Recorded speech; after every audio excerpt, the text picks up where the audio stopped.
Today I am joined by Yoga from Quality Outfits. Yoga, how are you today? Hey, Mezzy. Good, thanks. It's good to have you on the podcast. Quality Keeper at Quality Outfits. You want to talk a bit about your time, kind of how you got into pro clubs and the start of your career? Well, I suppose I was probably like 10 or 11 years old.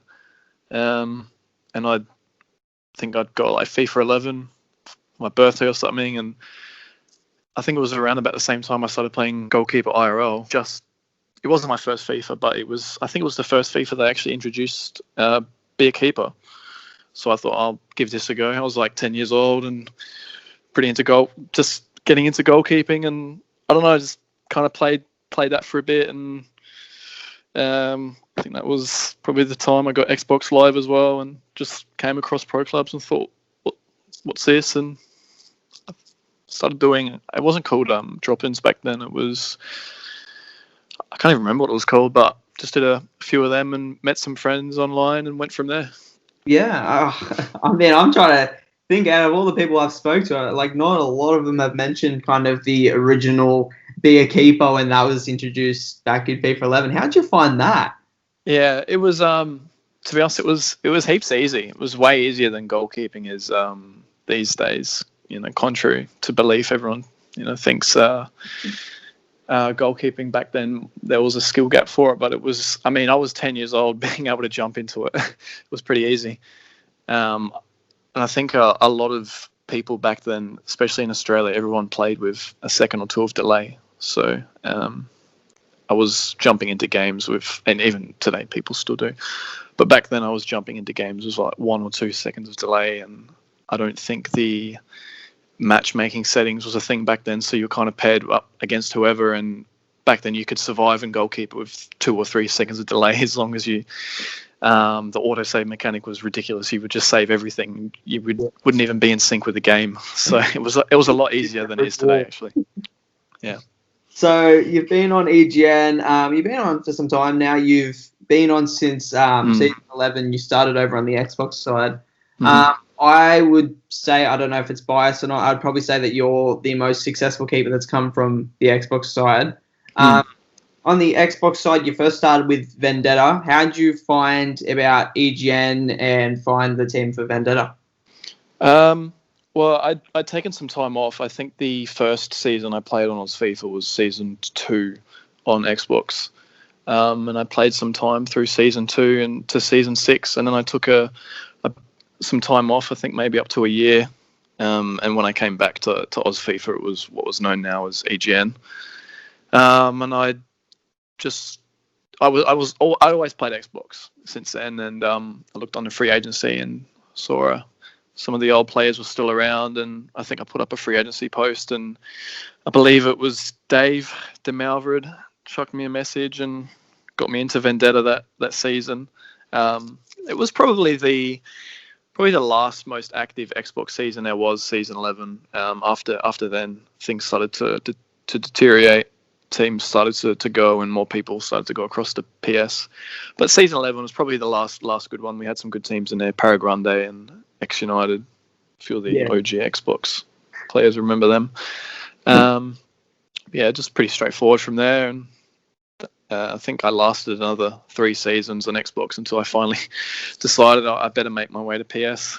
Yeah, I mean, it's kind of sad to see what has happened to the Xbox scene. I know what it looks like is that a lot of the guys started on Xbox, and then everyone's kind of just transitioned to PlayStation, obviously, once PS4 became a thing. And then probably, FIFA 16, FIFA 17, and everyone kind of just started to make that slow jump over. That's right. Or you go.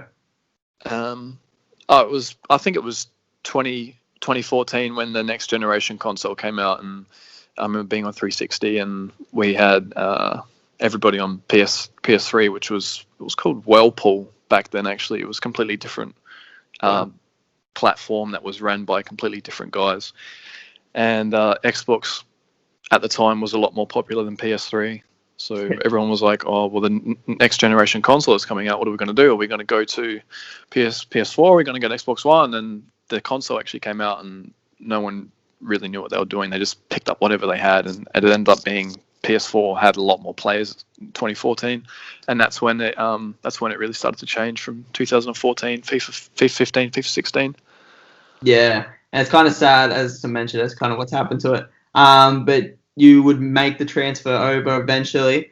Before I get into the transition, you would go make your own team as well. Yep. People would know Real Deal. Yep. You guys were around for season 13 through to season 16 and pretty much dominated the competition. What was behind the idea in terms of getting Real Deal together?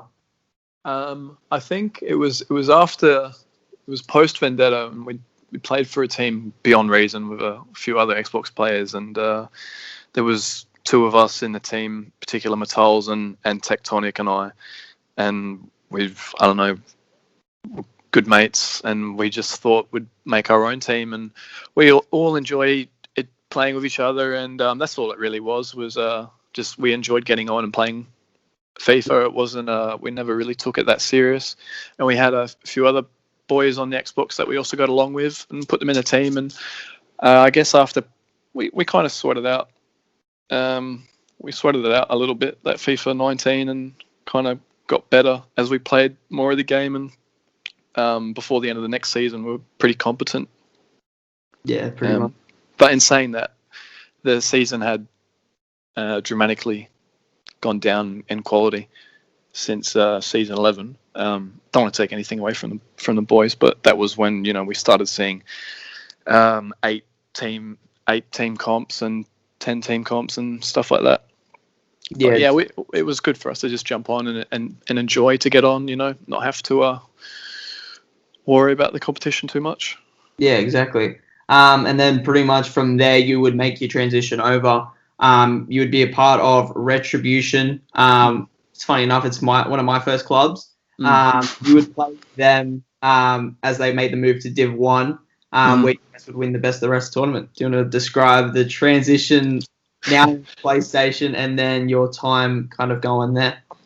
The Retribution was that was an interesting time, because I was playing when I transitioned over to PS4. The only people that I really knew on there were old OG Xbox players, so I originally hit them up. I think it was the Magicians. I think there was Emery and Simo and a few of those boys, and I feel really bad because I was playing with them up until maybe a few weeks before the comp actually started, and then I got an offer from Retribution. I kind of changed ship at the last minute. I felt really bad for that, actually, but that Magicians team ended up pulling out of that comp anyway, so maybe it was the best thing. Yeah. But then I got started in Retribution. I think Grimes was the manager. He got me into that team, and it was an interesting season. I think we finished pretty mid-table, but yeah, we did win the Best of the Rest, which was bonus. Yeah, I think that's the first and only Best of the Rest comp Carney's ever done. It wasn't really a huge success. I remember the final, the other team didn't even bother showing, so that was the only reason why we won the final. But that was a good season for me to kind of kickstart on PS4. There was a lot of competition for the goalkeeper clean sheet badge that season, and I remember a few of us were all drawn equal third with it, and I guess I was lucky enough. We had a pretty solid defense that season, so I was lucky enough to come out with the bronze glove that season. Yeah, so it would be a pretty successful season to kind of come over on. Ending in a bronze glove with Retribution, also getting the Best of the Rest. Interesting point that you make about the Best of the Rest style tournament. Once this kind of comes out, it'll be a couple of days after Carney's post an EGN, stirring up trouble. I know he does this. Yeah. Yep. The discussion came up. Do you think the Best of the Rest tournament should come back? I think the way it was incorporated at the time was I think we were. I can't remember if there were 2 divisions that season, but I think it was integrated into the competition to give the lower teams more incentive to play. So, but I mean, this next AVPL looks fairly balanced in terms of the teams between each comp. So might not really need it. Yeah. Per se, this AVPL, but I mean, you could definitely look into it.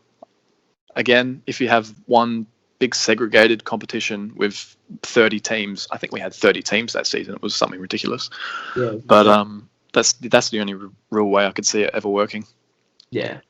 So then from Retribution, you would make the transition as far as Real Deal. You'd bring that from Xbox to PlayStation. Do you want to kind of describe that transition as well? And describe the time there.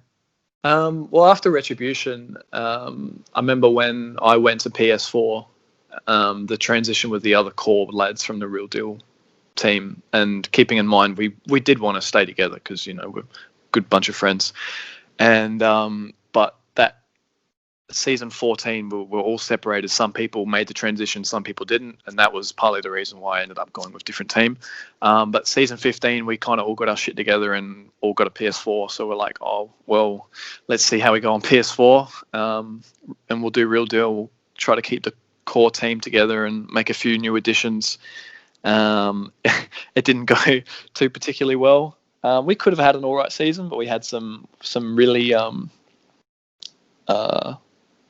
stupid results that we probably should have won. Probably could have got a top 8 finish, but I think we finished 10th that season. But yeah, it was a good wake up call to a lot of us Xbox boys that had this idea that Xbox was still quality at the time. We can still compete with those on PS4, and then you went to PS4 at the time without having much experience playing there against those teams, and it was a bit of a big wake up call. We could clearly see the difference in quality between each console. So yeah, that was that season really. Yeah. Looking at this team, would you think that season was a success, or do you think that might have possibly could have been better? What do you think? When we entered the comp, we didn't really have any expectations. We thought we'll test the waters anyway. But we thought we'd be able to hold ourselves. I guess you get that from winning competitions, whether it's on Xbox or any console. You kind of have that in the back of your head, still lingering. So I guess at the end of the season, we're pretty disappointed. We really did want a top 8. We really wanted to qualify for finals, and we could have. So it was disappointing, the season. I think if you ask any of the boys, they'll tell you the same. Yeah. I mean, in the sense that it might have not been a good season for you guys, but I'm looking at it on paper, and when you think about it, you've gone to QO. Goldie had made the move originally to Diablo and has now made himself a solid state at Laz Razaz. You've got Lesia at Razzlers. You've got Matals at Azuri. Sleazy at Generals, and a few others there as well from Laz and other different clubs as well. Yeah, absolutely. So I mean, when you think about it, it could technically be considered the fact that when you brought that team over, you've also brought over a lot of the quality guys from Xbox and now kind of transition them into the PlayStation side as well. Well, yeah, exactly right. That was the thing really. We needed the experience in PS4, and that really tested the waters for us. It gave us a wake up call to the quality. Had we come over maybe season 12 by the time, and we'd always said if we actually did Real Deal season 15, we would have had probably a top 8, maybe even top 4 finish. If we kept at it, because all we needed was that one season to test the waters. But yeah, you're right. We brought over a lot of quality, and all they needed was an extra season in PS to test themselves, and a lot of them have proven themselves. Yeah, exactly right. And then I've mentioned obviously Goldie and a few of the other guys as well. Dana Gazer moved on to Laz Razaz. You went as well. Joined the team for AVPL season 16. Do you want to describe how the move came about and then how you feel your season went there? Yeah, so like you named a few of the core players that were at Real Deal, Goldie, and we even had Vlazen at Real Deal that season as well, and Bandit, and we all felt the result from the season of season 15 was disappointing, but we knew we had the quality there, And I think it was joked sometime during season 15 that, it'd be great if they brought the Laz Razaz team from season 12 back. And what actually happened was at the end of the season, Vlazen and Goldie and a few others actually, picked up on that and created it. And they messaged me and asked if I wanted to play, and I thought, it'd be a great idea, and a few others, and got a lot of the core team together, and Chom Bisker as well. Got a lot of the old core players back, and that was a really exciting time. Yeah, so it was a solid season. The Laz Razaz team, I don't know if a lot of people were expecting a lot of big things from them. However, they would actually go on and finish top 4. Very, very impressive season as far as Laz Razaz from season 16 there. Do you feel as though you helped them in terms of kind of your play style, or do you feel like you could have done more? Like you said before, people didn't have a huge expectation for us at all. But we could tell very, very early days that we were going to really compete with the other teams. We could tell early in rivals we were giving, as Generals and Azuri and even Diablo a bit of a run for their money. And we always had a lot of quality from the Real Deal team. And for them to come over, and they've already had that experience then, so they've kind of progressed up. And then we were able to land Kano as well. So we had a lot of quality throughout the team, and we also had a lot of good listeners. We were all wanting to learn, and Vlazen and Chom were very good at getting their point across to the boys of what they expected in the team and what they wanted. They had a vision of how they wanted us to play, and because we had so many great listeners in the team, we were able to put that in a matter of weeks into the game. And I think one of the things I said to the boys was, well, if we want to play this possession style play, we may as well start playing out from the back. And it was very early days at Laz Razaz that we tried this new goal kick tactic where we'd set up with the CB split to either side of the box, and the DM would come in the middle, and fullbacks would be out nice and wide. And we said, we're all quality on the ball. Let's see if we can get away with this, because the reward would be too great if we can actually get it down pat and work it as a tactic. Then it will be great. We'll be able to split teams apart. So we tried it, and in the first few weeks, we had troubles and took a lot of practice, but we were able to get it and prepare it for that AVPL. It's actually a good point that you've mentioned that. FIFA 20, you weren't able to kind of do that as much. FIFA 21, you see pretty much every kind of top keeper will kind of rock that tactic now, where I don't know if that's a thing where they added the fact that the centre back can now run into the box. But you see a lot more of keepers setting up to play out rather than, kicking a long distance. Teams would rather kind of keep the possession out, kind of play out from the back, rather than, possibly losing it in the air and then kind of being back in the defence again. See, when we did it at Laz Razaz, it was FIFA 20. And the in the box rule didn't change much at all. As long as you didn't compromise the shape between the CBs and the rest of the defense, and you still had the DM coming in, it was fine. And we did it in FIFA 20, and you couldn't have the CBs into the box. They would split to the either side of the 18. They would come square with the 6-yard box, but outside the 18, and they would receive it there. I think we were the first team to really do that. And it's great to see a lot of keepers now in FIFA 21, this AVPL picking it up as well. Because if you want to play, and we'd said to each other at the time, if we want to play this possession style, we have to be inviting teams to press us out from the back, and we have to be beating that press. I think it's more of a necessity. You see, even outside, all the best goalkeepers in the world at the moment, it's moving further and further away from their shot stopping ability and more to their distribution and how well they can play out. Yeah, I mean, I'm not going to try and toot your horn, but technically you could say that you've kind of inspired a style in terms of FIFA 21 now. You were really probably the first keeper to kind of really introduce it. I didn't see many other keepers. I know I didn't. I didn't go ahead. I didn't play it out from the back like that until FIFA 21, and I've kind of found it like that. I've learned to kind of trust my defenders and learn to kind of play it out from the back. You would kind of be the first person to really introduce that in terms of our Oceania Pro Club scene.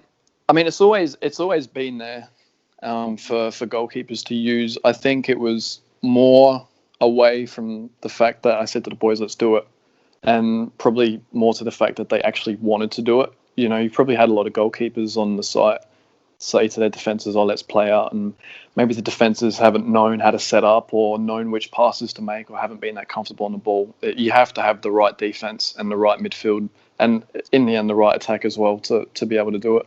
And we were very blessed that season to have intelligent players all over the pitch that knew exactly what I wanted from them, where to set up, what pass to make. So it's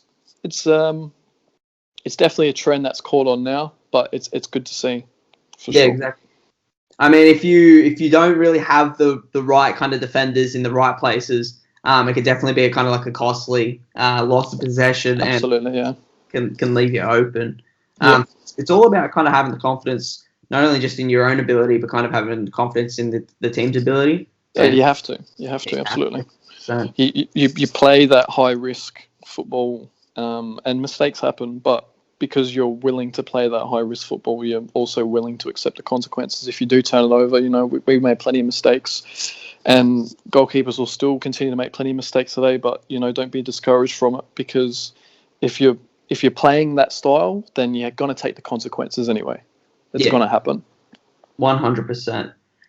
So then, going on from your Laz Razaz season, you look to go into the Christian Cup with them. Unfortunately, a little bit out of the competition, you kind of slotted out and would find a place at Quality Outfits. Do you want to talk about kind of the transition out of Laz Razaz, if that's something you want to talk about? The final days at Laz Razaz, for me, it was a bit different. They got in some new players, and there were a lot of creative differences between myself and the manager, and we all were thought it was best if we part ways, which is fine. And I'm grateful that I was able to pick up another team as good as Quality Outfits so quickly. I kind of knew where I wanted to go after I left. I had a few teams in mind, and Quality Outfits was definitely one of them. So I'm grateful for how things panned out in the end. But that's all it really was at Laz Razaz, just creative differences between myself and the managers, and a few players since then have also moved on. So whatever happens, and I'm grateful I'm at QO today. Yeah, I mean, sometimes things happen, and every keeper kind of knows, you kind of have your time where you're with your team, and then there's going to be times where there's always going to be differences. I think it's just the law of life, really. So now you are at QO. You played with QO for the Cross-Gen Cup. You guys did quite considerably well. How did you find the competition? Did you like the best of one, or do you prefer the best of three?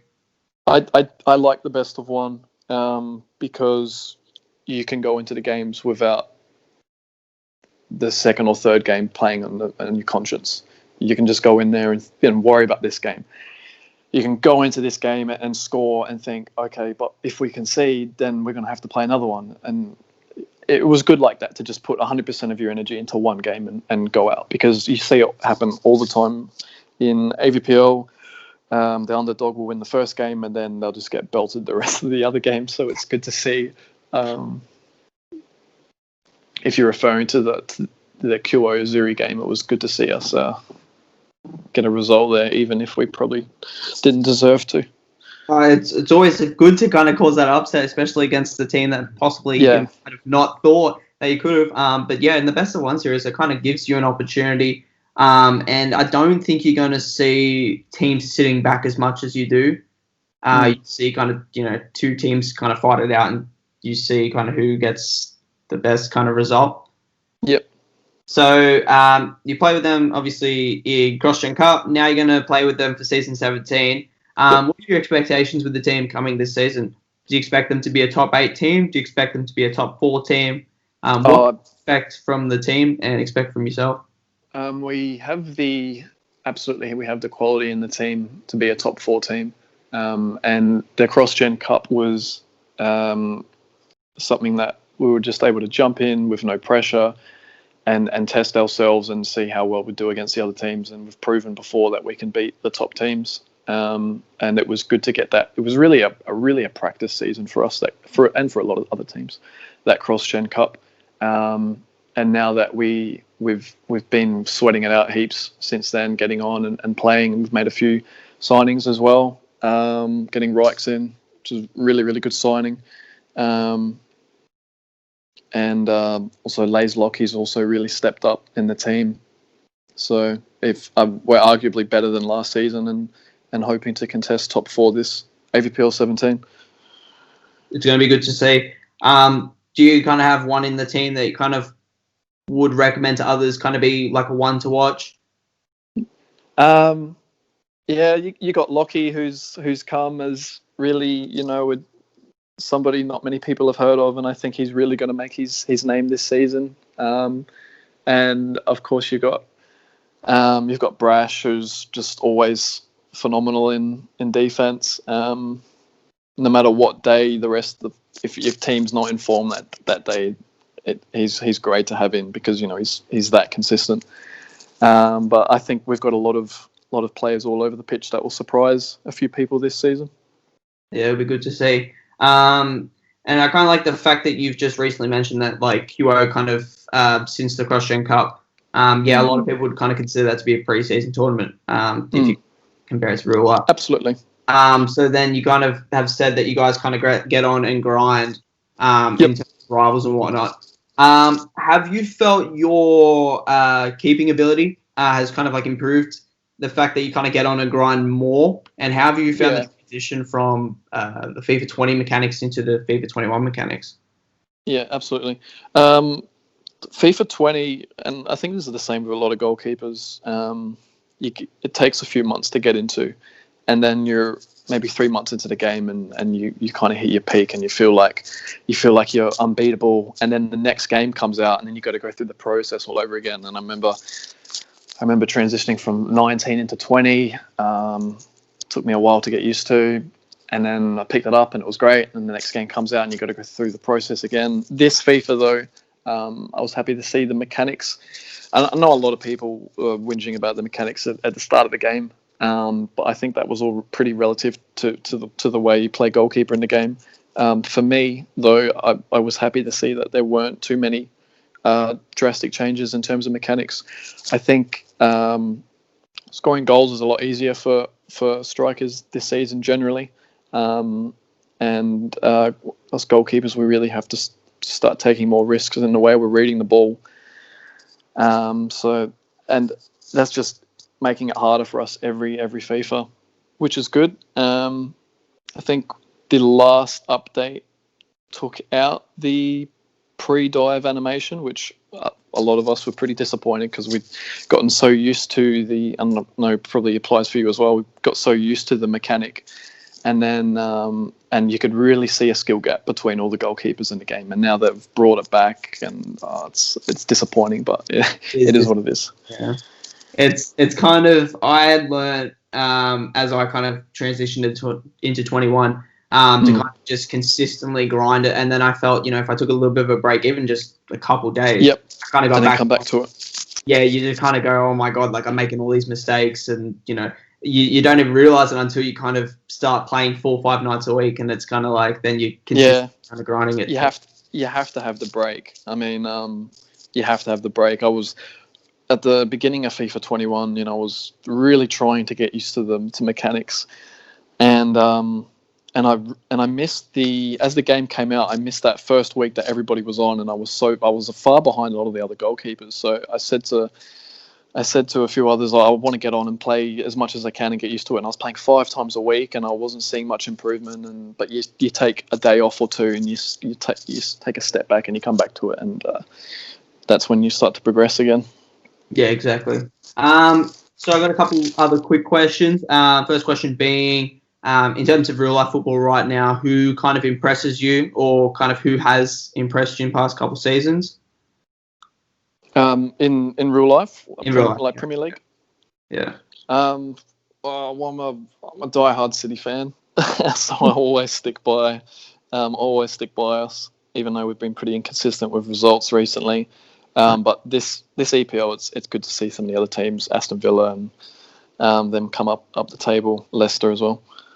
Yeah, Leicester have been good as well. I was going to ask you the question. I already know the answer to it. I was going to say, who's been your inspiration in terms of keeping, in terms of either real life or obviously pro club? It's actually not Edison. Oh yeah, It's not Casillas? No, it is Casillas. I was going to say you fooled me. Yeah, the Casillas thing was that's a bit of an interesting story, because he's not the first ball playing goalkeeper you think of at all.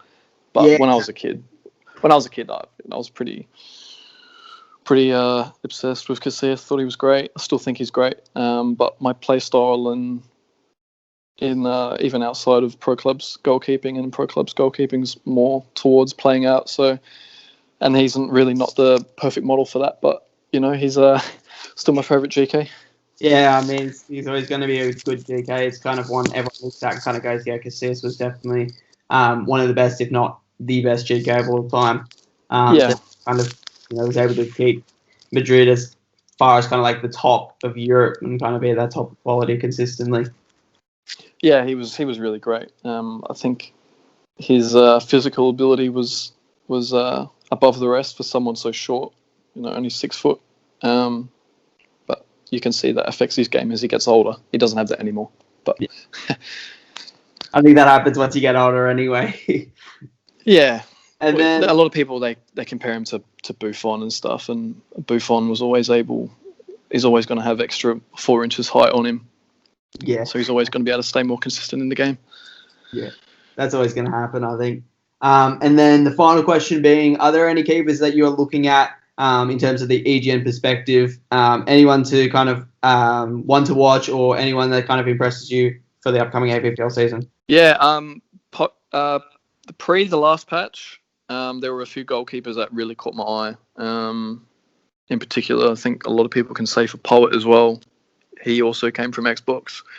And I've also seen him play up from the back a lot, which is really pleasing to see. Azuri and Meb, of course, they play out everything out from the back now, which is really great to see. But yeah, Poet, he's definitely one to watch. Many GKs would say the same. And I like Deadpool as well. I think Deadpool's, and he's good character as well. He's one of my favourite characters on EGN, honestly. Yeah, for sure.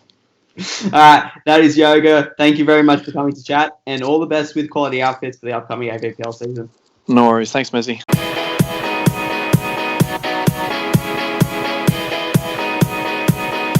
What's going on? We've got Jordanski here. We've got him from CF Hollywood. How are you going, brother? I'm good, man. How about you going? I'm good. Thank you for asking. So, yeah, awesome. It has been a while since we've actually gone ahead and we've seen you on the site, brother. You'd come back just recently. You want to talk about your career at the very start when you first started up an EGN? Oh, God, where do I begin? Yeah, it's been a long time.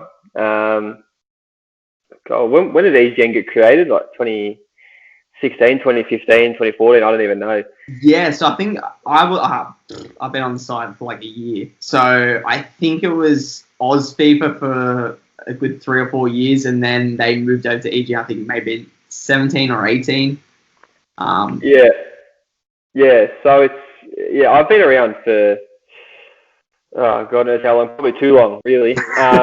Oh, man. But I've even before I was FIFA, I was around on Whirlpool when they were just sort of basing all the comps off like forums, and all the discussion was on one forum, which would post the fixtures results and like all the leaderboards and such. So it was there was another one before that. I can't even remember what it's called, like POA or something, like something ridiculous. I can't remember, but it was all very, very different to what it is now. And Oz FIFA was obviously pretty big for that, and I was a big part of Oz FIFA in different sort of elements, whether that was being a player or I did a lot of like journalism sort of stuff at the time, and so I did a lot of articles and tried my hand at sort of video content and stuff like that. But I think I went away from it for at least a year.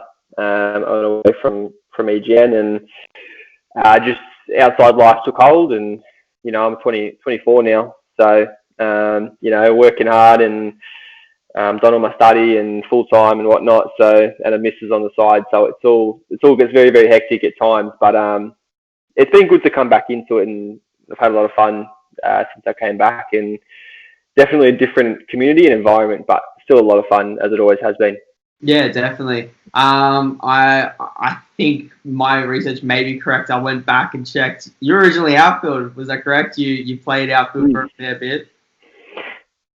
Yeah, gosh, I don't even know where I started outfield. I think, like most people, you sort of start an attack and you make your way around the field. But I was predominantly I was a attacking midfielder, a cam, and I won a dishmaster as a cam once upon a time. I think I was a bit of a corner merchant. I just ended up putting them front post, and my striker just ended up getting on the end of him when that was overpowered. So I think I picked a good FIFA to just be good at corners. But I've played pretty much every position you can think of, and it helps whenever you want to come out and just play, and you sort of have that basic foundation of the game and how to play each position. So I've definitely done the ropes. So I think keeper sort of, there's less pressure, and there's pressure, but there's less sort of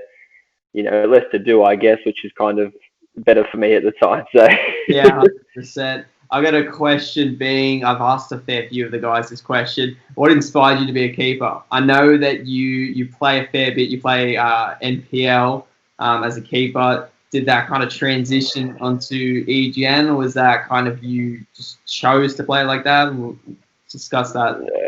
Yeah, I think you can say the big inspiration, I guess, was the fact that I played the position in real life. So I think it was sort of seamless. I was always going to try it eventually and just see how it went. I'm not going to lie, I was putrid the first time I played in goals. I think we all were. I think the first time we were all 100%. Yeah, I think we were all pretty bad at the first 10, 15, 20 games. We all slowly got a bit better, but it was definitely inspired by being a real life goalkeeper, and I think at times it's almost detrimental in that, because there's things I want to do in the game which I can't do, which I would do in real life. 100%. It's very frustrating, as you're probably aware of, and the other boys you've spoken to are probably in the same boat as me in that regard. But I think to go back to your original question, definitely just from real life experience, and from that. Love that. So you made a return only just recently. What was it, about 6 months ago? You returned for the draft comp. I think it was draft number 7. You were with Aston Villa, and first comp back, you go ahead and win a comp under Nugsy. Nugsy was the manager there, and the team obviously a bit known by having Fletch in the side as well. Do you want to speak about your time, joining that side and being picked and playing there? It came on a bit of a whim, to be honest, to come back first and foremost, because I remember just having a conversation with one of my good mates that I play FIFA with, Ladatelli, who's not really around much anymore, but he's one of my really good mates in real life. So we ended up just playing, as you do, just Div 10, whatever. I thought I'd just go in goals for a night just to get a feel for it again. Yeah. And then I done all right. Not going to lie, I done all right. Div 10, but I done all right. Just a little bit. I was like, oh, may as well just come back. I noticed the comp was coming up. I went on the site, noticed the comp, and I was like, I may as well just, put my name in the pot and see what happens. And I think we got taken very, very late. It got taken very late, but I think Nugsy entrusted me. I think I was taken with Telstra Wi-Fi was the other keeper that was taken. I think he got taken before me anyway. So, oh, God. He's a funny bloke, good guy. But Nugsy, yeah, very good. Fletch, very intense, but obviously very good player. I've known Fletch from a while back, and he's always been a good player. And he's not changed much across the years, Fletch. Whether that be him as a person or ability. He's a funny character, but a few of the boys in that team weren't too happy with him at the end of it. But that's part and parcel, I guess, of playing with Fletch sometimes.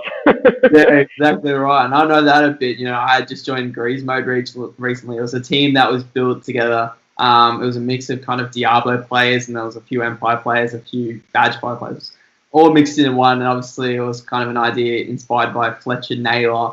And I know playing under Fletch, it's just he's a very, very interesting personality. And I mean, it's always good to kind of play under someone who has that passion, like whether it's for football or whether it's for FIFA.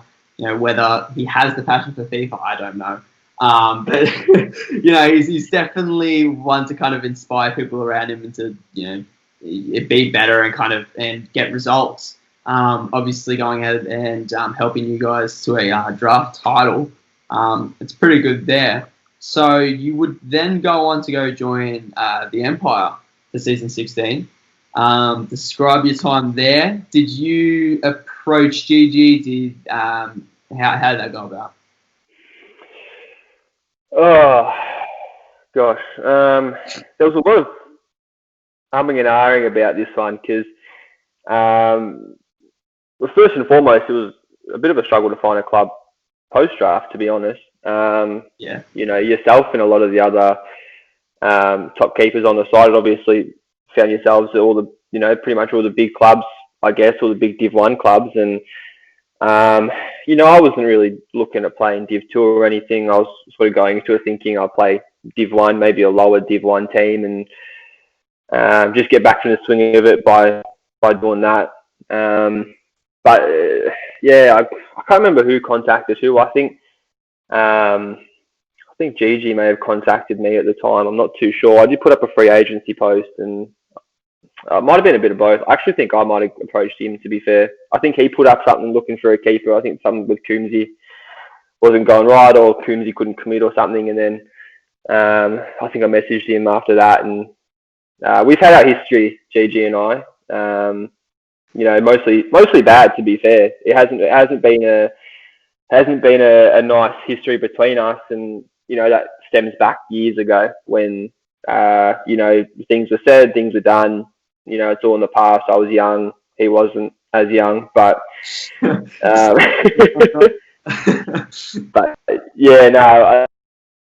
wasn't.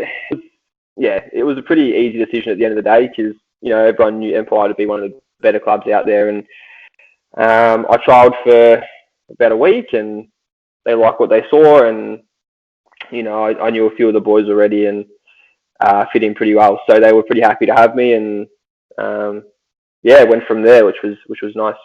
Yeah, and it was actually pretty good, the fact that you guys had actually done so well. Empire kind of undergoing a rebuild. I don't know if you were a bit aware that they had kind of, the past history, from, I think it was, don't quote me, it might have been season 12 or season 13, where they, were like the dominant club beside Diablo, and that obviously is already when they came together.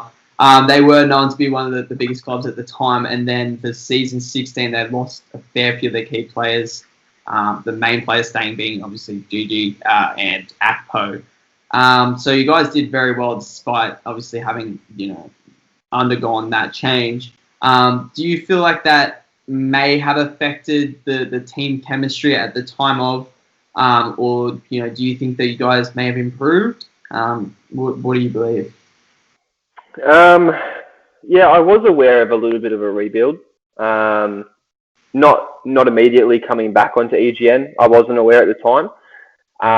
But observing previous seasons, speaking to Gigi, to Andy, to Juzzo, I sort of got an understanding of the players that were there and the players they had now, and no disrespect to the players that were there for last season, but obviously they lost a high caliber of player, arguably some of the best players in Australia, really. Yeah. So it was always going to be tough, but I think a lot of the teams surprised that they gelled quite well, quite quickly.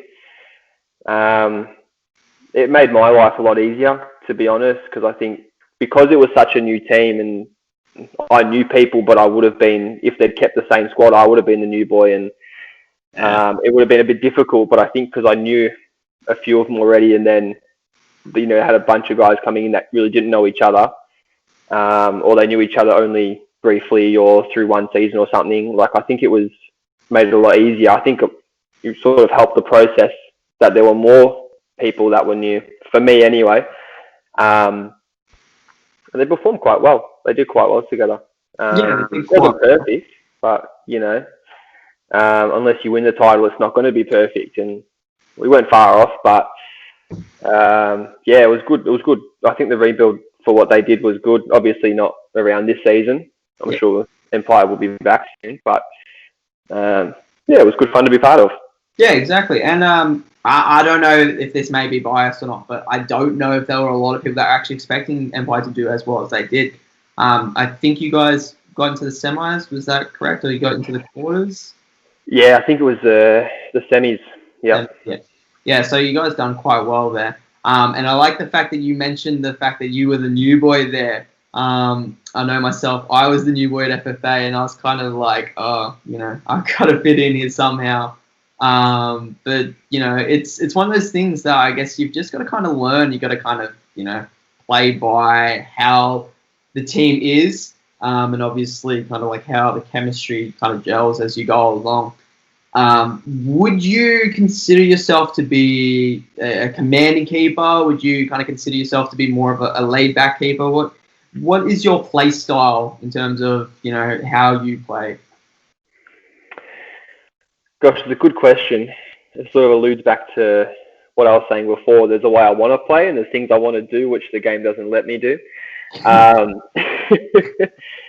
think I'm someone who wants to be, a vocal, commanding keeper, but I also want to be someone that's a sweeper keeper. But both of those things you can only do so much of. I mean, we only get given what we get given at the time and situation and what's going on, and it's difficult to make those split-second, decisions and the animations and whatnot. But it is tough for a lot of different keepers, I think, to try and have their own specific play style. I think in FIFA, it's definitely difficult. I think a lot of keepers are.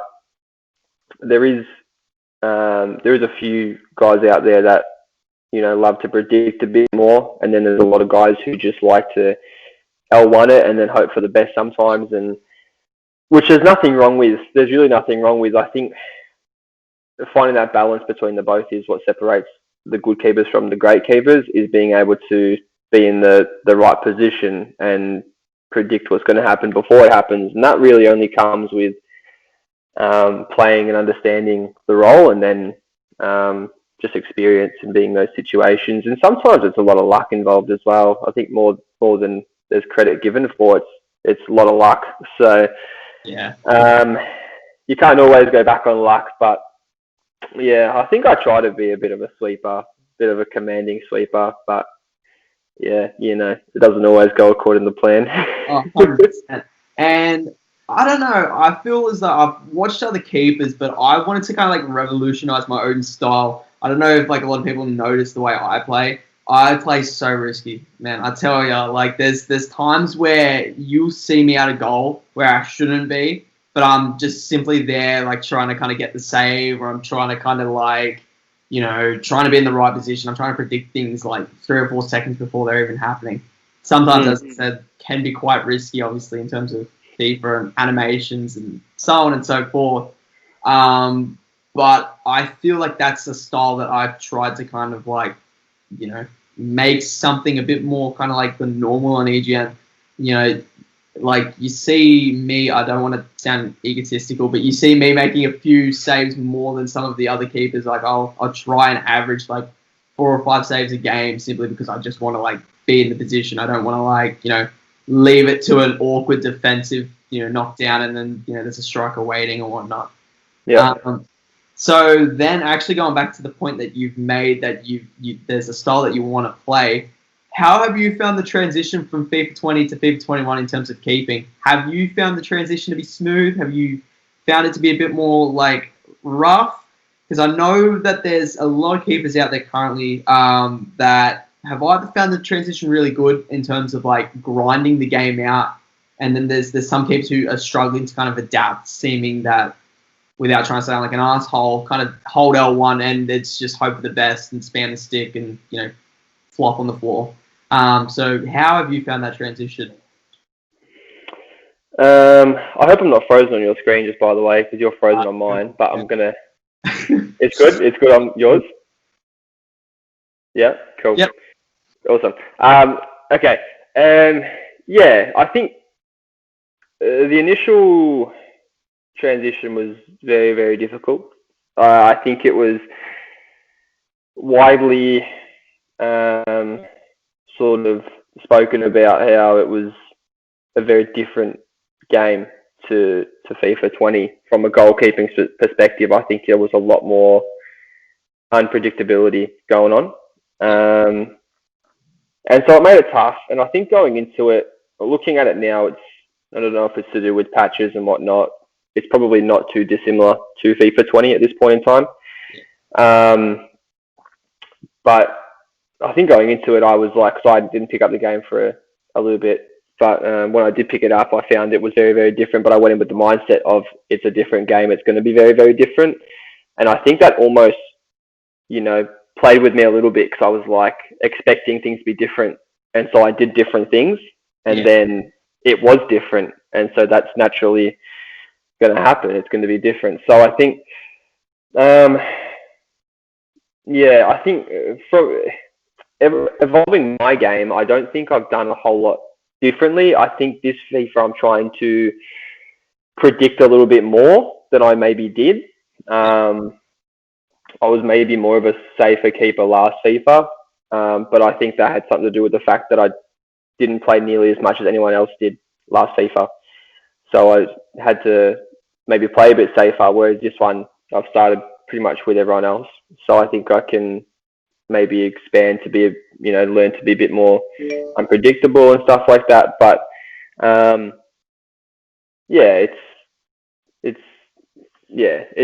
it's tough. I'm still learning it. Definitely not perfect in any way, but it is tough. I'm still struggling a bit here and there, but we're getting there. Hopefully soon. I mean, to be fair, you've done quite well in the fact that you've only come back, just under 6 months ago. And I mean, the transition, in terms of obviously not playing, and then you go from FIFA 20, like right at the end of the game, then jumping into FIFA 21, you've kind of had a bit of a whirl around, kind of like having to kind of not only learn the mechanics from like FIFA 20, but then you jump into FIFA 21. It's like it's definitely like an admirable like trait that you've gone ahead and you've been able to do so well in the transition there. Yeah, I appreciate that. I think even the first time I ever played goalkeeper in FIFA would have been like FIFA 14 or something like that. Oh, that's the great one. Yeah, and it was just like broken. It was so broken. Yeah. And in that game, it was just stupidly like you could pull out saves like they were nothing. It was just the stupidest game for a goalkeeper because you could just be unbelievable. And I remember actually I was a draft captain in the first ever draft when I was FIFA, and the first player I took was a goalkeeper because I was like, if you have a good goalkeeper in this game, you're pretty much not going to concede. That's how strong goalkeeping was back then. Even now, it's not as considered as OP because it is way higher of a skill gap than there ever has been. Yeah. But that's like, it's way better. it's way better that way. And I think it really rewards the grinders out there, the people who actually want to put the hours in and learn the position and try different things. And that, alludes to you as well. Like, you mentioned it. I think a lot of people can see it. You do try a few different things, and sometimes it works, sometimes it doesn't. But I think that's part of the learning process and growing. And that's where the skill gap is. So if you can master a few of those sort of things and find the balance, I think you're onto a winner, mate. Yeah, 100%. Do you find yourself to be one of those people who are looking to kind of grind out the position and obviously learn the new transition into this position? Probably not nearly as much as I should be. No, that's all right. I mean, I do, but to a degree. Yeah, I mean, I found myself at Grease mode. Like, I'd get on probably maybe like once a week, and that'd be comp nights, and it'd be legit like one game before the actual comp games. So I'd find myself going, I can't like improve if I'm sitting here and playing like an hour compared to what I'm usually expecting to play. Yeah, I think it also goes hand in hand, man, with like obviously I'm playing in a very good team at the moment, and they do want to practice, like it's good we do get the hours in. Yeah. Most nights during the week, if not maybe like 3 or 4 nights a week, if we can.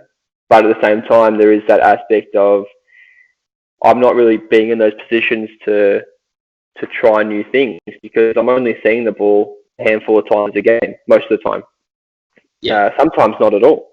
So it's good practice for the boys. Sometimes not as much for me, but it's part and parcel of being a goalkeeper. And maybe that means I've got to go and maybe play with a few different sort of clubs to sort of try a few different things. But it's different for everyone, and I'm happy just doing what I'm doing with these boys. But we'll see. Maybe I might grind it a bit more in the new year. Yeah, exactly. And then speaking about that, obviously you feel that you're playing with a good team. You would go on to join Foot Habibi for the Cross-Gen Cup. How did you find your time there? Oh, what a ridiculous name. It was such a good name. I loved it. I was thinking you got Grease, mate. I was like, what is going on? Yeah, I don't know what goes on in all these guys' heads with team names. But we are. I don't pay attention to it a lot of the time. I like the old styles, like the club Empire, I used to make. Or Empire, Play Nation, been around for years. Like, I used to run Elite 11. I thought that was a half decent name. Some people took the piss out of it. That's fine. Yeah. The Cross-Gen Cup. I don't even remember. How do we go again? I can't even remember. I believe you guys... I'm trying to think. I don't know if you guys were knocked out in the quarters or the semis. Might have been knocked out in the quarters. Mm-hmm. We lost to the winners. I know you guys lost to Laz. Laz Razaz. What was it? Laz Razaz, was it? Oh, I don't even remember. I don't remember. That's all good. All I remember is it was probably the best team I've ever played in regards to actual player by player, if in isolation, like on the park, definitely the best team I've ever played in. Didn't quite translate and as it should have, but still got a similar type of player for the next AVPL. So hopefully, it does go 2 steps better than we did in that cup. Yeah, and then obviously we talked about funny team names. We go from a Foot Habibi, now a rebranding into CF Hollywood. I personally think that's a bit of a better name. What can you expect as far as AVPL? Can we expect top 8? Can we expect top 4? What do you expect that the team can do for this coming AVPL? Yeah, it's a good question because I'm not sure. I think from what I know and what I've seen in our trainings and just knowing how much a lot of these guys play and want to win and want to improve, and the communication is unbelievable, and when they actually feel like playing, which is only when we play generally half decent teams at least. Sometimes they just can't arse it, and then it goes a bit left field. But when they're on, and I think they're probably I would say out there the best team in the league. One of. Well, I've got to be at least top 3. Yeah. On their day, I think probably the best. If their day is every day, it's a different story. Obviously, anyone can beat anyone. It starts at 0-0. It's the start of the day, and everyone's human. So, yeah, I think it's. I'd expect to win the league, but obviously it's not going to be easy, and we'll see what happens. We'll see what happens. So I want to go ahead and I want to ask one final question. Is there anyone that you're looking at, whether it's in terms of teams or keepers, players, anyone that you're looking at currently from like an outside point of view, kind of thinking to yourself, this is one person to watch or a team to watch? Coming out of BPL. Team, I think is Razaz still around? Are they going to be around? Razzlers won the cup, the Cross-Gen Cup. They went and only conceded 2 goals throughout the cup. That's excluding penalty shootouts.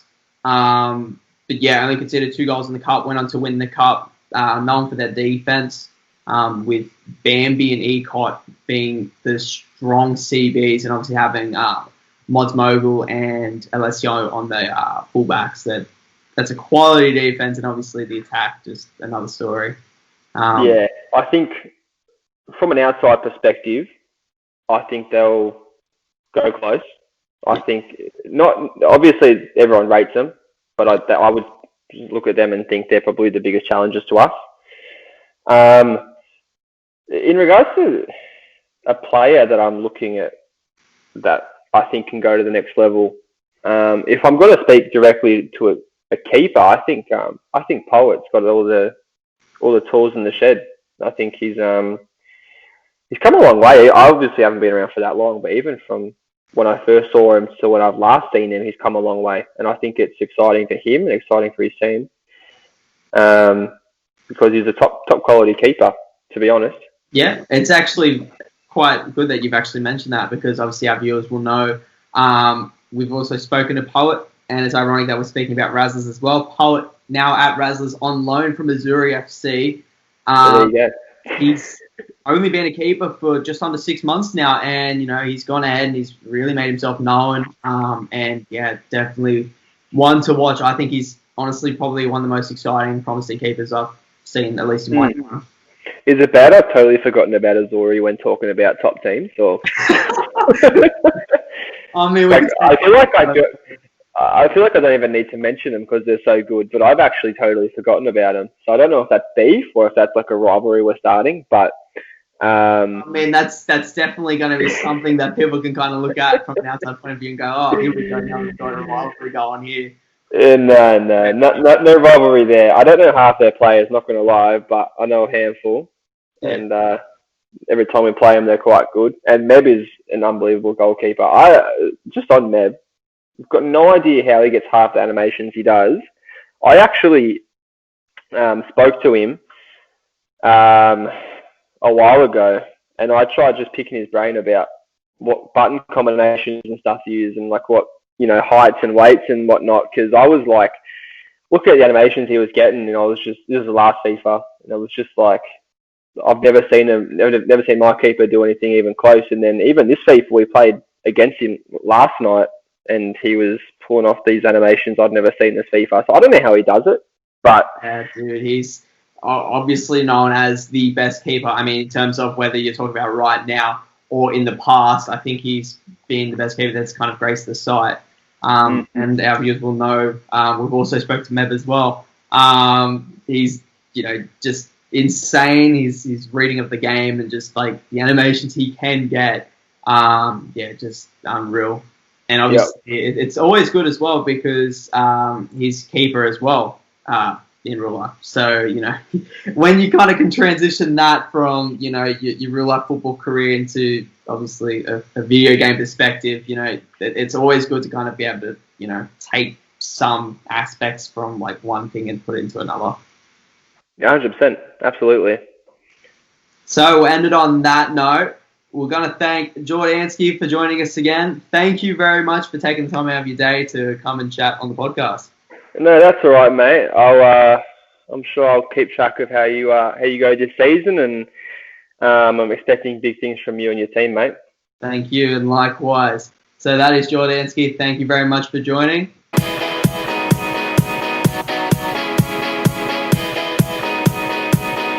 All right, so today I am joined by Madmann from Laz Razaz. Madmann, how are you today, brother? G'day, Mezzy. G'day, boys. How are we? I'm good. Thank you for asking. How are you going? Yeah, not too bad, man. Just ate a Subway sandwich, so now we're ready. You love a Subway sandwich. What do you have for sandwich? What type You know what? Whenever I go Subway, man, it's meatball with tomato sauce, jalapeno. You gotta get it all, man. You gotta get it all. You gotta stack it up. And then you go white. Yeah, it wasn't too bad, man. I feel like a pig now, but it wasn't too bad. Yeah, and it'll go through you. You'll be feeling that at the end of the night. That's for sure. That's for sure. All right. So I feel like Madman and myself, I feel like we kind of hit our relationship off in the terms of Madman obviously having his season at FFA, Play Nation FFA, season 15, and then me coming in as like kind of like the lower hair in season 16. I'll admit I was nervous when I was going into the team, so I came to Madman. Just kind of was like, "What's up?" Like, get some tips and whatever. So that's kind of how we bonded. And then I feel like from there, I feel like our careers are somewhat like similar. Do you feel like that's kind of like the same? Do you feel like we're... Yeah. I suppose later on in maybe not the early stages of my career, but definitely post FFA, I think, we can sort of share a lot of, sort of similar clubs, and the players that we played with sort of against it. It's quite similar, like you said. Yeah, I didn't even realize it until I kind of looked, and I was like, I played for FFA, and Madman played for FFA, and then you played for Sapnu, and then I played for Grease Mode, and those exactly. Almost the same group of players. Yeah. So then, how'd you find out about pro clubs? How'd you find out about kind of your competitive clubs career? Yeah, man. It was actually all started with Mr. Gigi Nesta from the Empire. Gigi, you forgot. Yeah. Funny story, man. He ended up hitting up one of my mates to go play striker or attack for Spartan Empire, which was like the brother club of the Empire a couple of years ago. Oz FIFA times. FIFA days. Yeah, those are the days. But yeah, it was one of my mates that got the message, and at the time, me and my mate, he sort of sent it to me like, who the fuck's this guy? What's going on here? And I'm like, I have no clue. What is this whole 11v11 competitive pro club scene? And at the end of the day, my mate sort of declined and said no thank you, but I was genuinely interested. I was like, yeah, I want to message this bloke and see if I can get a trial. Maybe not as attack because I'm not quite good at outfield, but maybe as goalkeeper. So ACL, you were pretty good, I must admit. Yeah, we've gotten better, but back then it was a bit hopeless, mate. But we ended up sending him a little message, like an essay of a message, just begging him to give me a trial, basically, back then. And he ended up saying, yeah, no worries, come trial goalkeeper for Spartan Empire. So we got the trial, we played a couple games, made some good saves, and at the end of the day, he ended up signing me, and that was sort of the start of my whole pro clubs 11v11. Well, there you go. So you'd signed for Spartan Empire at the time. It was the sister club. Would you say that's kind of what it was, like the second? Look, it was the sort of the smaller club of the Empire, but we always beat the Empire when it came to AVPL or rivals. I don't know what it was, but they just could not beat us. Yeah, you might have to ask Nesta yourself, but yeah, those are good memories. I might get him on the show. So then, you had a decent amount of time and decent amount of success over at the Spartan Empire, and then you would go move to the main club. You go move to the Empire. Do you want to describe your time there under your old mate Gigi Nesta? Yeah, I think even before we move on to that, that Spartan Empire club, I think a lot of people forget how good it was and the players that we had. Obviously, we didn't win too much, but we had players like Cosmos and Darkened and Turk Movement, Bex, Fardy, Naylor, Laterbra, just all these amazing players at the time who were sort of starting up like myself. It's a good make, actually, man. My first season that I played in Div 2 was absolutely stacked. Like, I know a lot of kind of like the top tier Div 1 players, and even kind of like other Div 1 players as well. Kind of like most of the Div 1 players as of season 17 is going to be was mostly made up of the Div 2 players I played with. So it's kind of insane how what's it been, maybe like 18 months, kind of everyone's kind of gone from Div 2, 11v11, and then they kind of kicked everyone and kind of went, we're going to put everyone in Div 1, anyone that wants to play 11v11, and then anyone that wants to play like, your smaller, less competitive can kind of go Div 2. It's crazy. It's true, but yeah, it was like myself back then, just sort of the big players nowadays just all starting up at Spartan Empire back then, and it's just amazing to see how far they've come and how good a team we once were, sort of thing. But anyway, to the Empire, it was a year or two after Spartan Empire, the club just decided that it was enough. Fly Swatter, who was the manager at the time, just sort of cut ties with Nesta and the whole club, and it just folded. So I ended up getting a message from Nesta himself asking me to come over and play as the goalkeeper, for Empire. And straight away I was like, that's the club that I want to be at. If I'm to leave Spartan, I want to go to the bigger and better The Empire, like the main one. So that's how we sort of got the trial there. And obviously just that's how I started at the Empire. How'd you find your time there? Do you feel like you kind of learn a lot under the Empire? I know I've spoke to some of the other boys as well, some who have either played under GG or who have played at the Empire, and a lot of them mentioned the fact that they learned a lot while they were there. They feel like there were really good morals at the club. Do you feel like you learned quite a bit there yourself?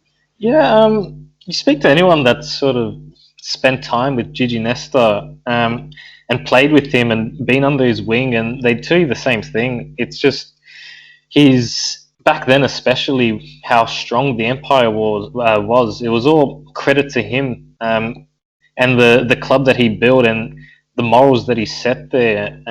It was just a really good club, and it was all under his guise that it was able to do so. And for myself especially, just having like a manager there like Gigi Nesta, obviously one of the biggest names on EGN, it was someone to look up to and to sort of, I don't want to let this dude down. I want to be performing every game, every week. And that's sort of the impact that he has on a lot of players. But even back then, it was like for myself anyway, another lesson that I learned was he'd like to sort of share the gloves in rival sessions and AVPL even back then.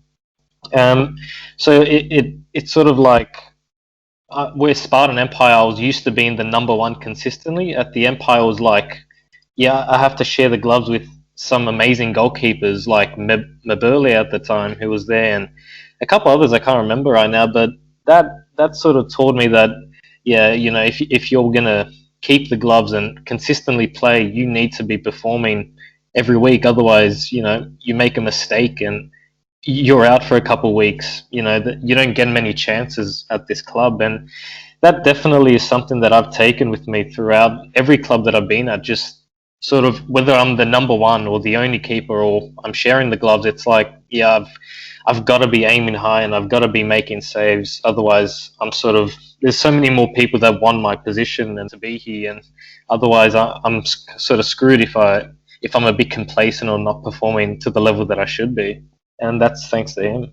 Yeah, I mean, it's actually a really good point you've made there. So I had a look when I first kind of started to have a look at your career in past. I noticed that you had played first choice, obviously at Spartan. You would kind of make your name known in the first team, and then you would come to the Empire, and you would compete with some would say one of the most successful keepers on EGN. You would compete with Maburley. Do you feel like you learnt a bit under him? Yeah, I think the main thing that you learn from working under such an elite goalkeeper like Mabule is, like I said before, it's just you need to lift every game, and it sort of sets the mindset and that ambition that, like, every game that you got to play, you got to leave everything out there and just compete at the highest level. And that's sort of the main takeaway that I took from working under Gigi Nesta, from working with other keepers. It's that you need to lift and you need to be performing, and you need to.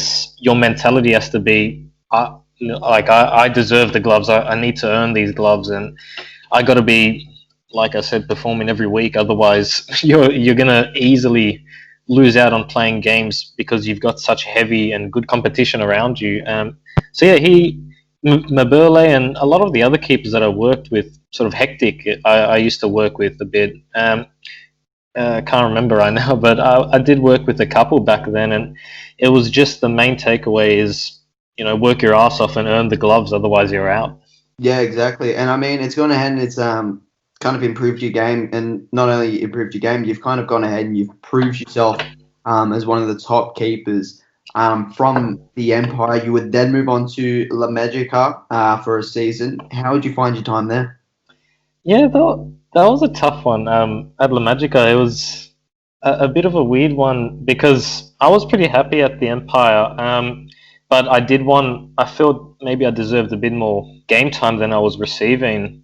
So Snitch ended up hitting me up, and he really wanted me to join La Magica. And at the time, it was a good team. It was a couple of his friends and boys that he used to play with at his older clubs, and a couple of really good players that he brought together. And I was sort of contemplating whether I should or shouldn't, but I ended up making the move at La Magica. And for me, it was a tougher period because I'd only spent one AVPL there, and I didn't really get any game time. But it was like before AVPL, I was playing every game. But AVPL came, they ended up signing Jetsi at the time, and he ended up getting the nod for most or every game.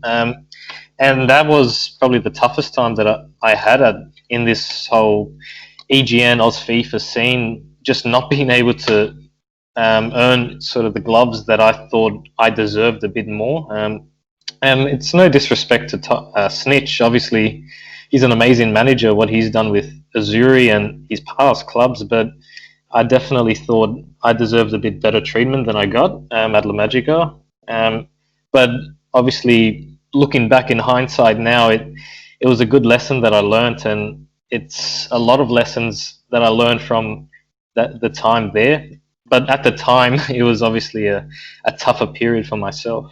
Yeah, it can be a bit of a frustrating period. Kind of going to a point where you feel like you want to be able to prove yourself as being kind of like in there as the top keepers, and then kind of going to a club where it looks like it has a lot of promise, but unfortunately kind of getting set back a little bit. You would, be able to show yourself as a class keeper, but not to an extent that you felt like you could. So then you would move on, as I mentioned at the start, you would then move on to Play Nation FFA. You would move there, I think you said just before AVPL started, and you'd find yourself in game time in season 14. Do you want to describe the start of your time there? Yeah, so it was actually La Magica, Snitch, like I said, who had promised me game time and sort of allowed me to believe he's number one, but it didn't really turn out that way. So after that AVPL season ended, I took a little break from the EGN scene. I thought I needed to just sort of lay off this and stop getting a bit too involved. And I ended up getting a message from none other than Nesta again, asking me to join the Empire back.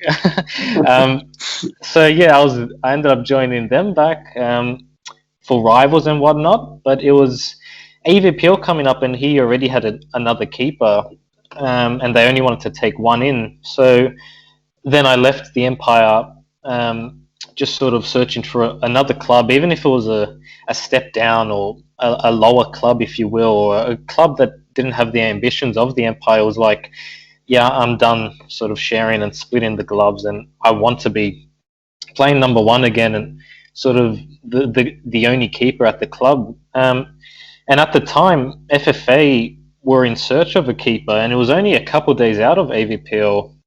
And I ended up giving Alex FIFA, Charles, just a message saying, look, if you're in need of a keeper, even if it's backup, I don't mind. I'm just looking for a club at the moment for AVPL. And that's how it all started. He, luckily enough, accepted me in. They already had BMAC with the gloves at the time, but it was like, yeah, it was AVPL had started, and he ended up getting a couple games in at maybe 5 or 6, and FFA didn't really get that many wins at the time. Nothing against BMAC, but they weren't going that strong in their first 5 or 6 games of that AVPL season.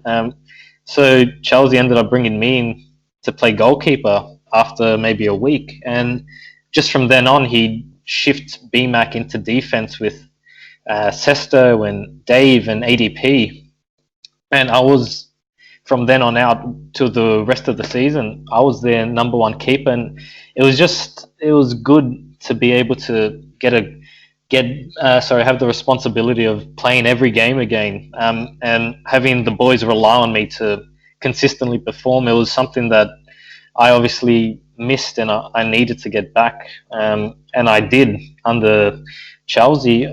And that season for myself was probably one of the peaks of my career, because we ended up just missing out on top 4, but we made finals, obviously. We'd go on to the first round of finals, ended up winning that. So we'd go on to the second round, and we matched up with none other than the Empire at that time. It was like, I loved the Empire, I loved Nesta, all those brilliant boys that I met there.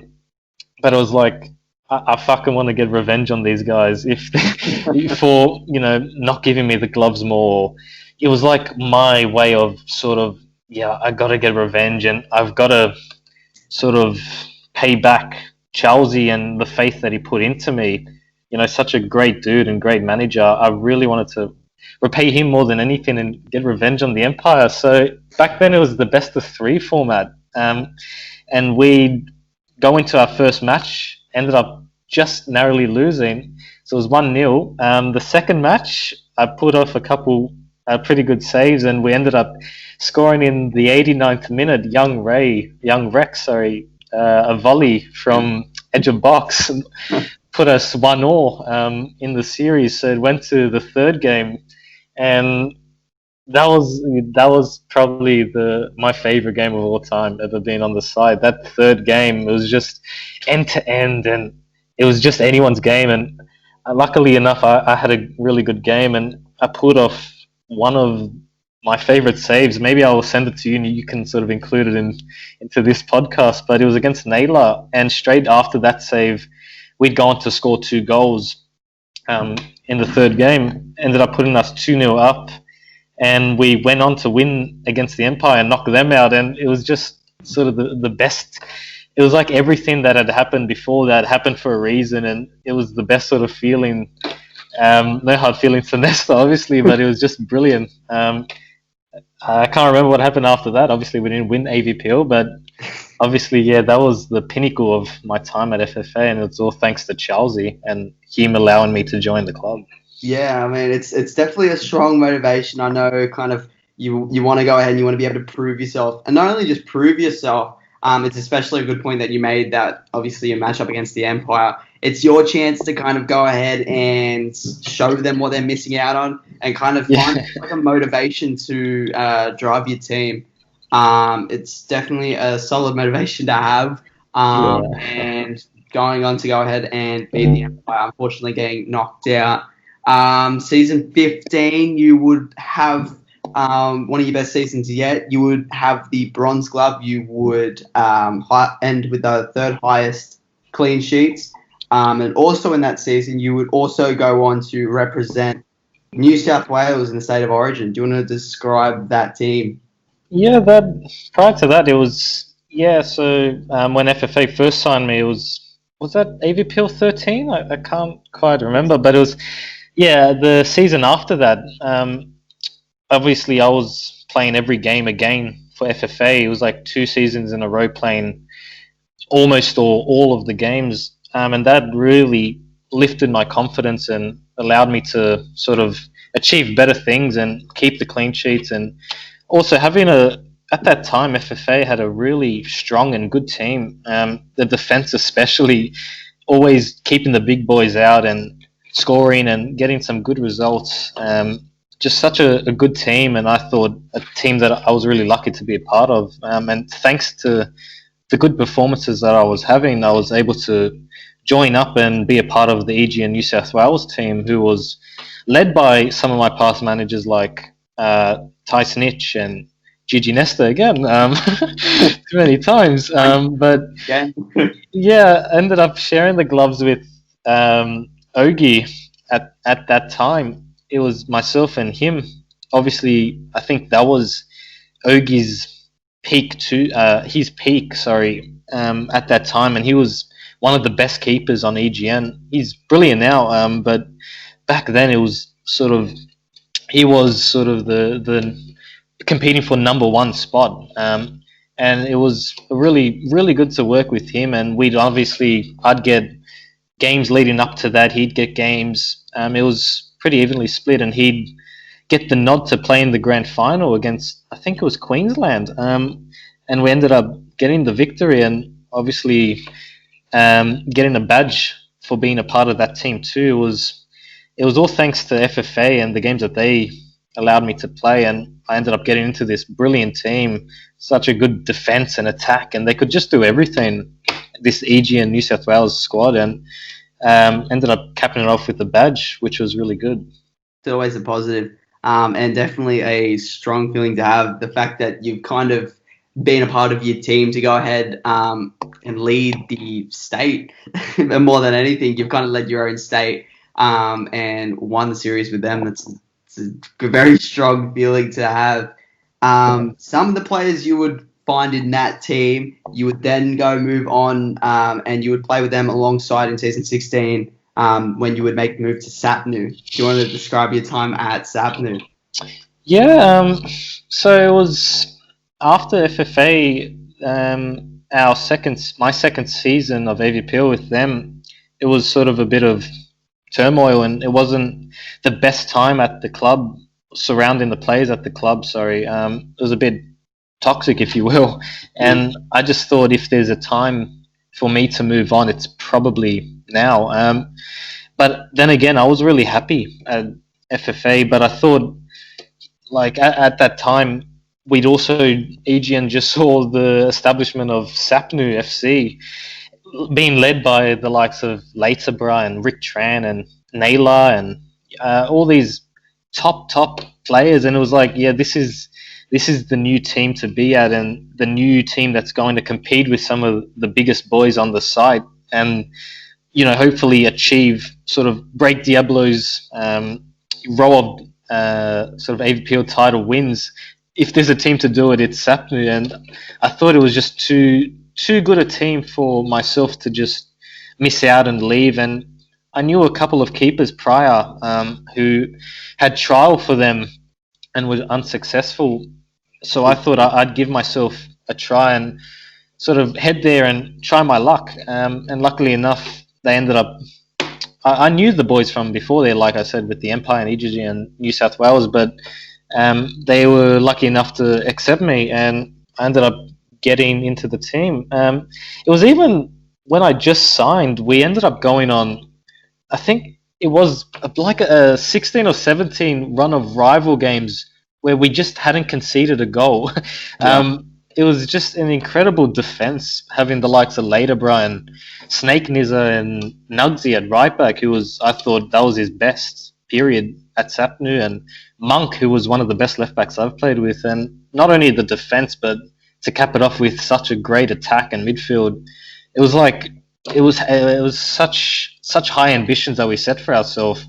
obviously in hindsight, we didn't quite achieve those things in AVPL. We miss out on the top spot by only a couple points, and we wouldn't quite win the AVPL. But it was a time that I look back, and I was quite fortunate to be a part of such a great squad.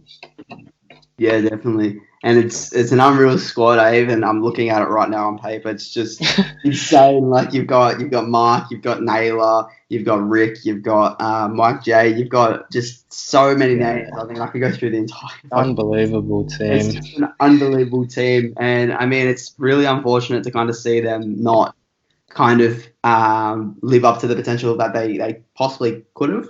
I mean, I'm not trying to kind of diss the team at all, but I feel like there's when you see the establishment of that team and you see all the names on paper, it's definitely a team that could have possibly knocked off either Azuri or Diablo.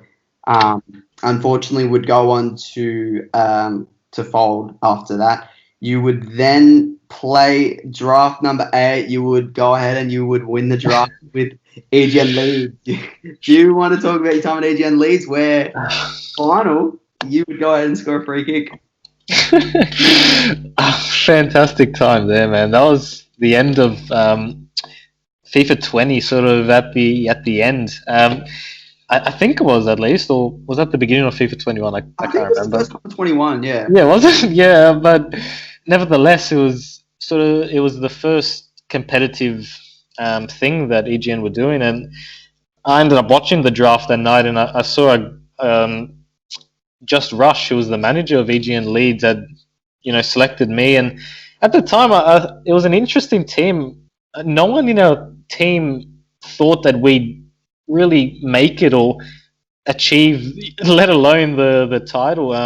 It was just a bit of a team that you could go into and have a laugh, and it was fantastic banter. And Fiasek, who was the striker, absolutely fantastic, and ADP, who I thought was brilliant, and it was such a great team around me. But we didn't really, we knew that we weren't going to dominate teams and be best maybe with regard to the stats, but we just had this sort of good chemistry that every team needs to have to achieve big things, and we just had that sort of chemistry and link up, and we knew that we're not the best team, but we're a team that's we know what our limitations are, and we sort of played around those limitations and played to our strengths, like whether that was counter attacking or just sort of parking the bus, if you will, and hitting other teams on the break. And that, especially in the draft comp, it was just so effective and successful. We'd go on to win 4 or 5-0 in the grand final against such a great team. Obviously, the free kick, we're winning 4-0, and it was sort of the 90th minute, and I just said, boys, let me step up and fucking bang this top right, and that's exactly what I did. And it was like it was another badge, sort of. It was another badge on my profile to add, and it was just a great time and good fun. It was a good break from AVPL too, and being able to win a draft. It was great fun to have, man. Yeah, exactly. You kind of go from like a bit of a sweaty period to kind of, a bit more like a chill bag, kind of like relax, obviously, as mentioned. Yeah. You can not much relaxing with ADP as left back. He gave me a couple heart attacks, but good fun.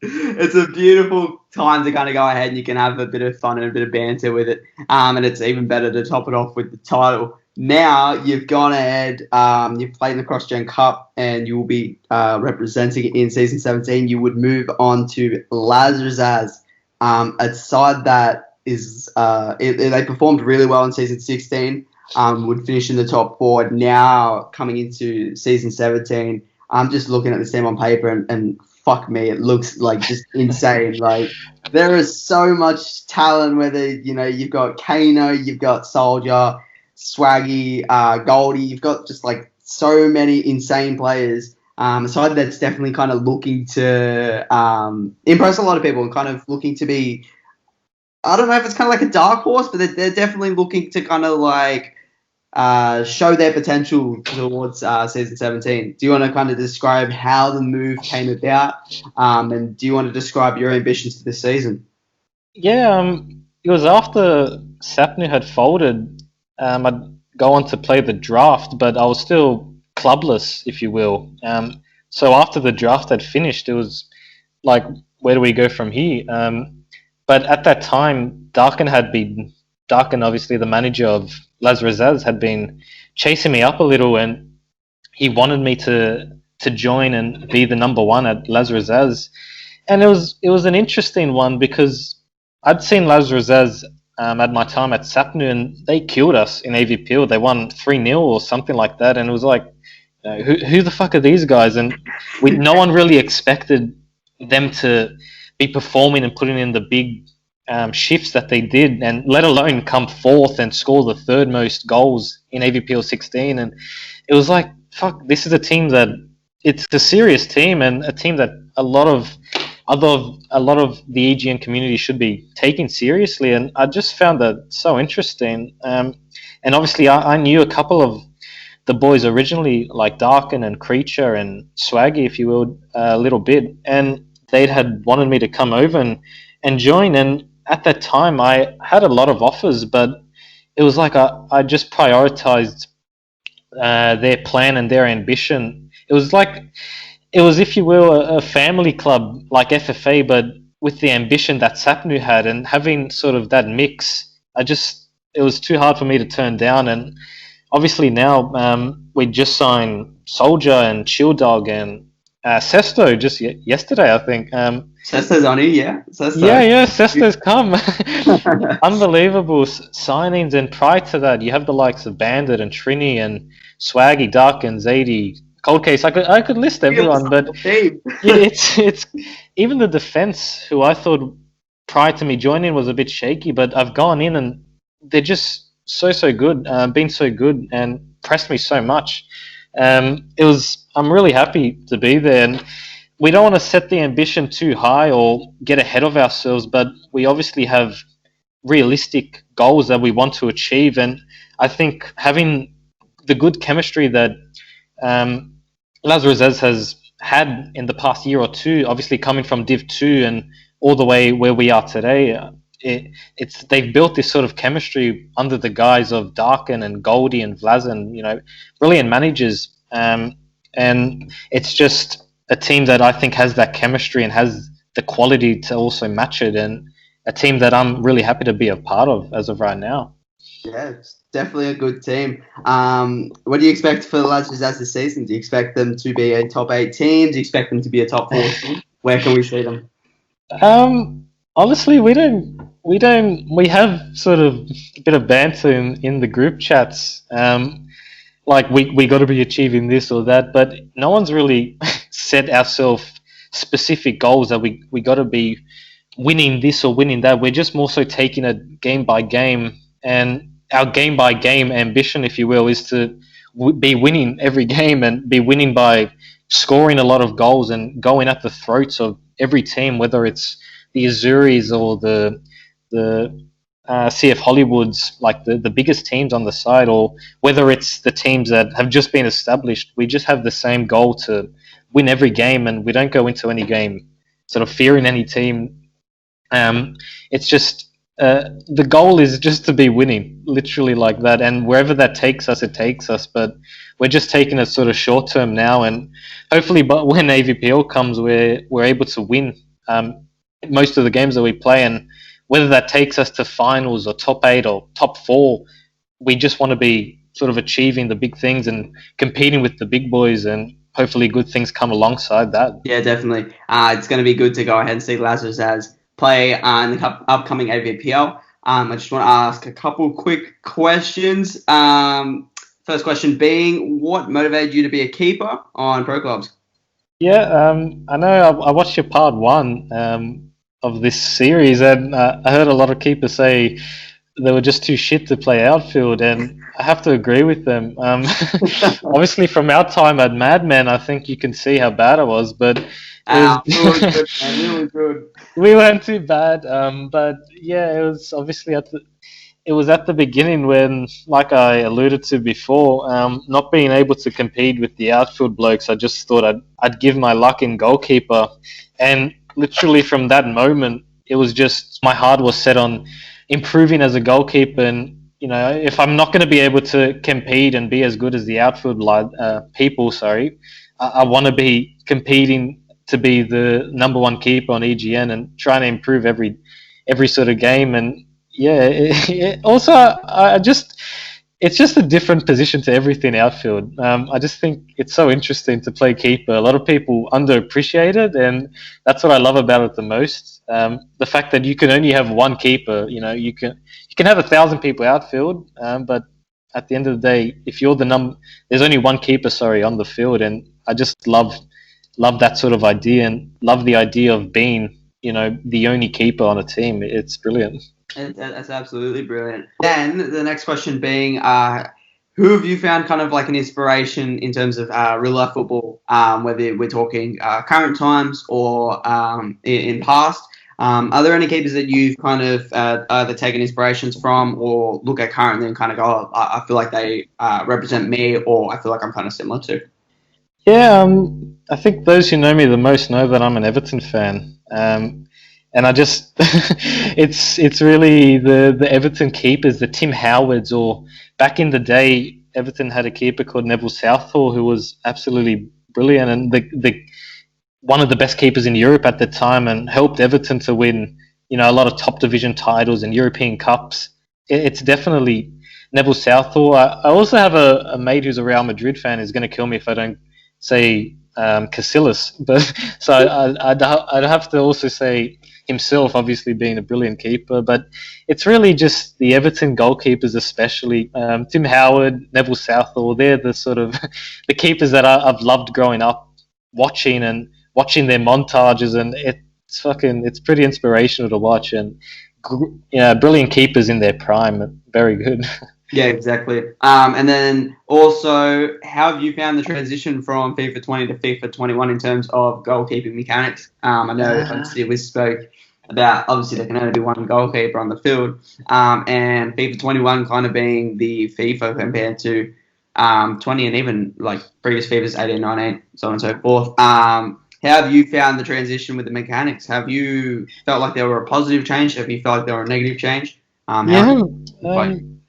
Man, that caused some uproar at the beginning of FIFA 21. The whole it was all the keepers crying and saying, "What's going on?" and this and that. And I was thinking, relax, it's not that big a deal. Everyone's low rated. No one's got their skill points on. I just thought at the beginning, I really didn't think it was much of a difference. The only emphasis would be sort of the keepers that are a bit more experienced and know how to position themselves a bit better and when to use their right stick. I thought they'd thrive a bit more and there'd be slightly a bit more of a skill gap. But for myself anyway, I really didn't see the big deal or the big hype around keeping and why it's been nerfed. I just thought, give it a bit of time and let your pro get upgraded, and we'll see how where it goes from there. And literally, I think it's better than FIFA 20. It just feels like 100%. There's a bit more. It's just a bit more of a cleaner feel to goalkeeping, and if you're doing the right thing, you're going to get rewarded. Whereas if you're doing the wrong thing, you're going to get punished. And I just think it's a lot better for keeping, and it's going to sort of showcase the best keepers on EGN like it has. The Yogas and the OGs and the Maberles and Hectics and all the big boys and a lot of the new coming keepers like Poet, who you've just interviewed. Also a couple others, but just there's a lot of. I think you can differentiate the best keepers from the great keepers to the upcoming keepers, and that's thanks to FIFA 21. I enjoy keeping more than ever now. I think it's brilliant. Yeah, exactly. And I feel personally, not only is it a good change, I feel like it's something you can also grind as well. Being in the fact that if I know when I played for Grease mode, there were times where I wouldn't get on as much, and then I feel like I'd make a lot more mistakes than I usually do. But now the fact that I play a lot more rivals and I kind of get on when I do, I feel like when I'm on my game, I feel like I can make a lot of decent saves and kind of help the team. Do you feel like you're the same as that as well? Do you feel like, if you don't play, you don't kind of get rewarded? Yeah, honestly, it's like I said, it's the experience. And if you are having a break, I think on this FIFA, a couple of weeks, it's going to maybe take a little longer to get back into it again. because I just think positioning and, like I said, using your right stick, there's just such an emphasis on it. This year, there always has been. It's always been important, but I think now more than ever. So if you're sort of getting a bit complacent, or as a keeper, if you're watching YouTube or porn on your phone, then, or if you're taking a little bit of a break, then you're definitely going to get punished when you get back into it. It's different to other years. I think maybe other years you could get away with it a bit more, but this year it's a little bit more. You have to be focused, and if you want to be competing with the best keepers, you've got to be on your game every game. Yeah, exactly. And now that's going to be the good thing to kind of create the skill gap between kind of like the good keepers and the great keepers of EGN. Going into that, my final question being, are there any keepers that you are currently looking at in terms of the EGN perspective that impress you, or you're kind of thinking they're one to watch in terms of season 17? Yeah. Prior to that, I'm looking forward to the goalkeeping tier list. Remember them? Those are I forgot who introduced that sort of idea, but that caused some toxic stir on EGN. It's always good when EGN's filled with drama, isn't it? But the keepers that I'm looking up to, I think you coming off of last season, mate. Goalkeeper of the year, team of the year. Sorry, was that correct? Team of the year. Not to toot your horn any much, but it's. Thank you. Yeah, no. Obviously yourself. I think you're at the top of your game right now. You can obviously see it in rivals and the leaderboards. And you'd be definitely one to look up to as a aspiring keeper, or just as anyone. Definitely one to watch out for yourself. Obviously you got the veterans and the elites like Maburle. I'm sure he's going to be doing what he does every year and keeping those clean sheets. Then you've got the Joga, who just moved to Quality Outfits. And I think he's been really impressing there, helping them at the back and doing well. Even, Cammy B from Generals, I think he's one of the most slept-on keepers on the side. I think he doesn't get the praise that he deserves for being so loyal to the Generals and doing so well. And I definitely think, like this year, like all the other past AVPLs, he's gonna pretty much kill it. Then you got the Yogis, who's just joined Ozone, a big challenge for him. But if there's a keeper to sort of manage and be a part of a team and lead the boys, it's definitely him. And he brings a lot working with, in the past with Gigi Nesta and other likes. He's a brilliant keeper and a good manager and a good bloke. I could list every keeper. I could be here all day, but I think goalkeeping as a position is in a good sort of period at the moment. There's such healthy, good competition, and I think a lot of the top keepers that I've just listed, they're definitely going to be performing again and doing well. Yeah, it's going to be very exciting. Whether it's for myself, yourself, or the other keepers on EGN, it's definitely going to be a good challenge this season. A lot of competition and a lot of skill gap to go ahead and see who's going to go ahead and earn that spot of top keepers. We have Madmann. Thank you very much for coming to chat, and all the best for upcoming AVPL.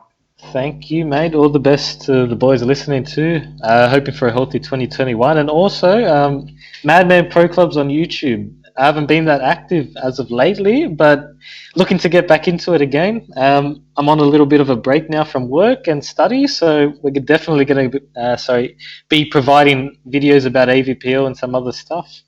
That link will be down in the description, ladies and gentlemen. That is Madman. Thank you very much for joining.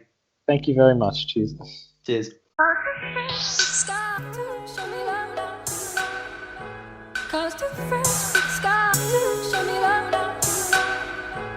Cause